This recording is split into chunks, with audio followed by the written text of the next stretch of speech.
Hello guys, at dito na naman po ako. Sana hindi kayo manawa. Sa araw-araw kong i-upload.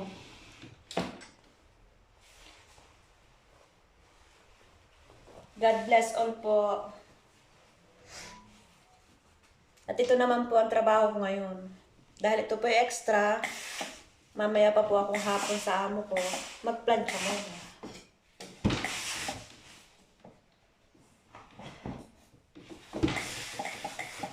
Pagkatapos po nitong plancha, linis naman mamaya. Inuna ko po ang plancha dahil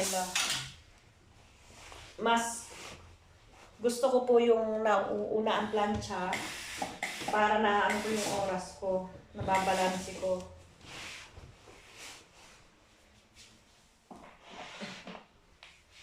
Dahil kung minsan po hindi ko mapapagkasya yung oras, hindi ko matapos lahat ng gawain. Na iiwan yung ibang plancha. Mantala pag nauna yung plancha, namamadali ko yung trabaho. Natatapos ko lahat.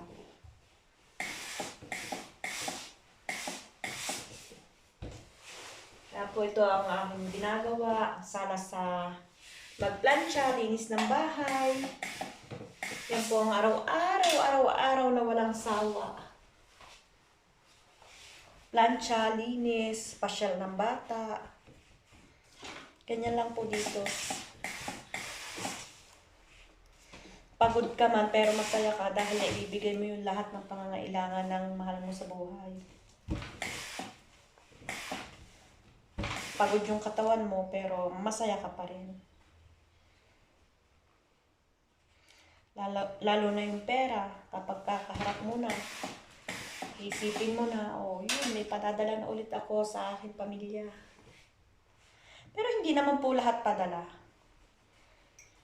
Siyempre, bumabayad din ako ng bahay, bumibili ng pagkain, nagbayad ng bills. Hindi po katulad ng iba ng mga nakalibin sa amo. Wala po silang binabayaran, kundi yun, kapag lalabas sila, gumagastos kasi kumakain sa labas.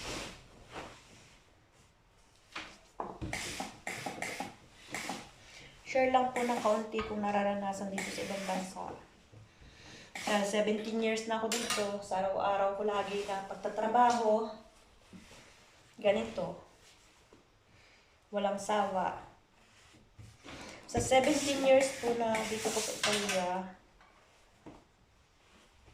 ang masasabi ko lang po dahil lahat ng mga naging amo ko, sobrang babait. Wala pong naging among maldita. Katulad ng ibang mga katulong dito na nagkukwento. Ang amo nila, ganyan ganito. Awa naman po ng Diyos, kahit nung nag-Hong Kong ako, napakaswerte ko sa mga amo. Ang babait. Ako na po yung umaalis sa amo kasi may dahilan po kaya umaalis ako sa kanila.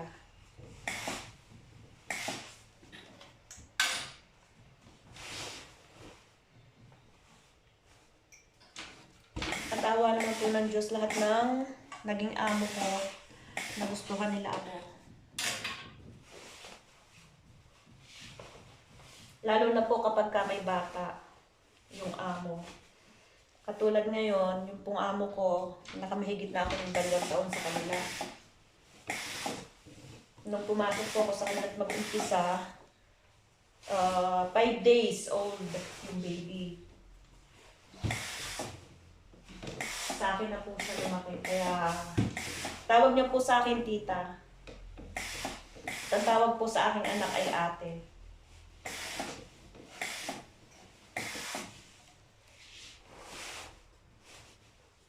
Kapag umimik na po yung tuturuan kong magtagalog. Katulad ng una kong naging alaga dito. Kauna-unahan. Dito sa Roma. Lumaki po siya sa akin ng kulang-kulang 7 years. Magaling magtagalog.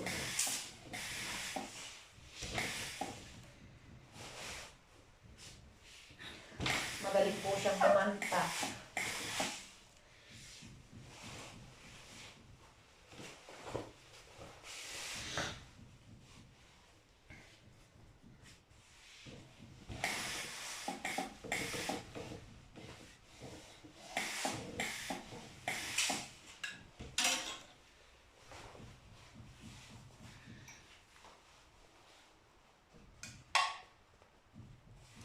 Kahit po pa ganito lang, nag-upload po ako ng video. Hindi ko po madaliin, pero nag-i-enjoy po ako sa ginagawa ko.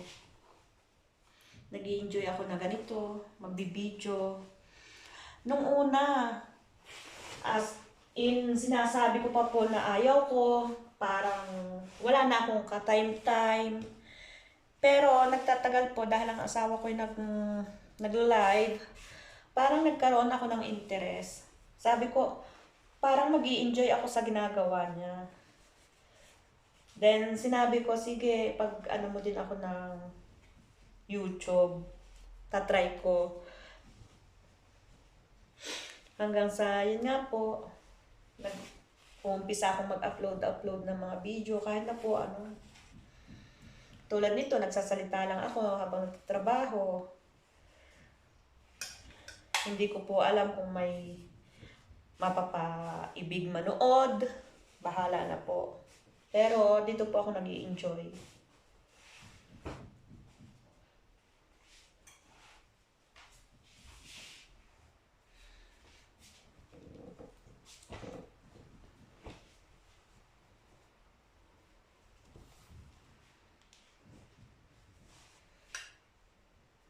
Hilig ko po talaga mamlansya, kaya lang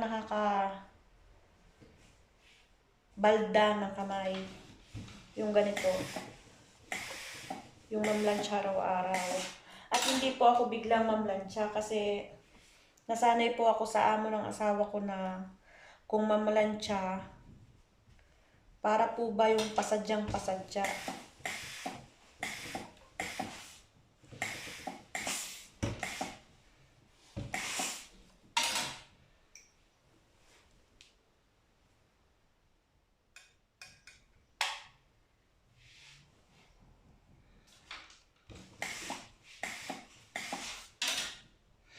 Ito naman po ang gusto ng aking mga amo. Lalo yung mga kamitsa, long sleeve. Yan, kamitsa po yun dito.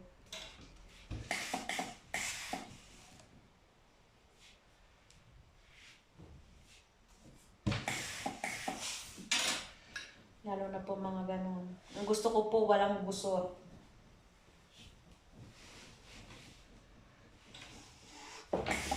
Kaya naman po tuwa-tuwa yung mga nagiging amo ko na mahilig sa plancha.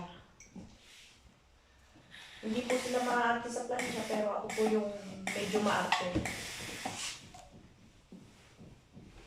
Dahil nasanay po ako sa ganong sitwasyon sa trabaho ko sa amo ng asawa ko.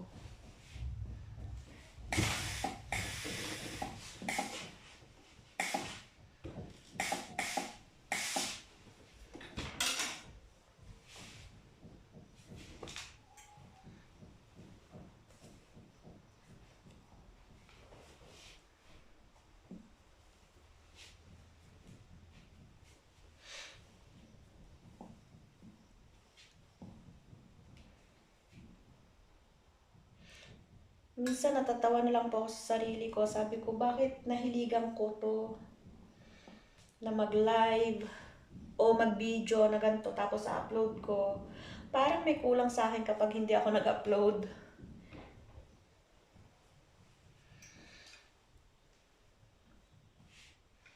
Pasensya na po, sadya po akong ganito, malaldal. Kapag ka po makakapag-live na ako, mag-live po ako ng mga about sa mga naging trabaho ko dito. Yung buhay OFW. Gusto ko pong magsalaysay, baka po magkakaroon ng aral sa iba. Yung pong kwento ng buhay. Kaya abangan nyo po yan. Usap po tayo tungkol sa mga buhay-buhay. Ganun po. Okay guys, thank you. At sana po suportahan nyo ang channel ko. Hindi man po sa ngayon na ganito pa pong maliit pa po yung bahay ko. Sana po magawa kong mapalaki. At sisikapin ko po yan. Bye all!